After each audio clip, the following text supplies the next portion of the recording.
महाभारत के बहुत सारे अलग अलग किरदार थे और उन्हीं में से एक है शकुनी। दोस्तों, शकुनी के बारे में सभी की अलग अलग भावनाएं और नज़रिया है। कहा जाता है कि शकुनी को मृत्यु के बाद स्वर्ग मिला था, लेकिन क्या आप जानते हैं कि महाभारत के इस योद्धा की मृत्यु कैसे हुई थी? अगर नहीं तो आज की इस वीडियो को एंड तक ज़रूर देखें। तो दोस्तों, हमारी संस्कृति में कई काव्य लिखे गए हैं और बताए भी जाते हैं, जिनमें से हमें ज्ञान मिलता है कि हमारे पूर्वज या फिर इष्ट कैसे थे, उन्होंने किस प्रकार धर्म को बचाया और वो कितने बड़े दानवीर थे और उनमें कोई अहंकार भी नहीं था। और कुछ लोग ऐसे भी थे जिनके मन में इतना पाप था कि उनका अंत भी पाप के कारण ही हुआ। और ऐसा ही है एक योद्धा शकुनी, जिसकी सोच और उसके दुष्कर्म के कारण उसका महाभारत में अंत हुआ।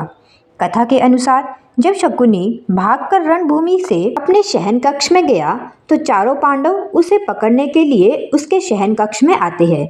उसके साथ श्री कृष्ण और द्रौपदी भी होती है। शकुनी रो रो कर गुहार लगाता है कि मुझे छोड़ दिया जाए, लेकिन कोई भी पांडव उसके इस गुहार को नहीं सुनता।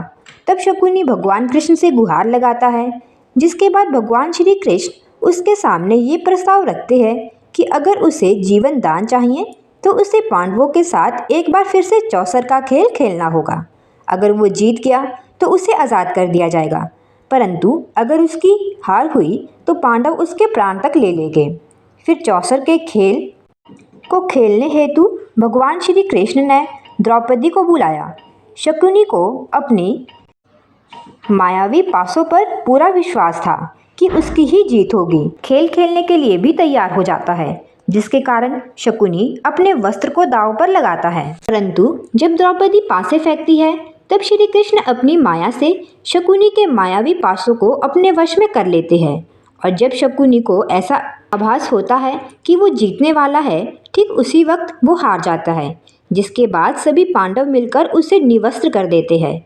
शकुनी फिर घबराते हुए खेल खेलने से मना करता है।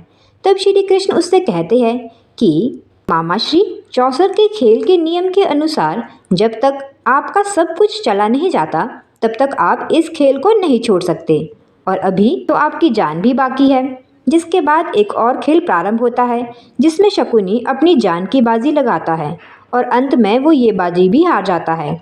और फिर उसे याद आता है कि उसने कितना बड़ा पाप किया था, जिसकी सज़ा उसे आज अपने प्राण गंवाकर मिलेगी। जिसके बाद पांचों पांडव मिलकर उसका वध कर देते हैं और शकुनी और उसके पासों का अंत हो जाता है। तो दोस्तों, शायद अब आप सभी लोग जान गए होंगे कि शकुनी की मृत्यु कैसे हुई थी। तो अगर आपको आज की ये वीडियो अच्छी लगी है तो इस वीडियो को ज़्यादा से ज़्यादा लाइक और शेयर कर दें। और अगर आप हमारे चैनल पर नए हैं तो हमारे इस यूट्यूब चैनल को सब्सक्राइब कर दें और साथ बने बेल आइकन को भी प्रेस कर दें। इससे आपको हमारी नई वीडियो की नोटिफिकेशन रोज़ाना मिलती रहेगी।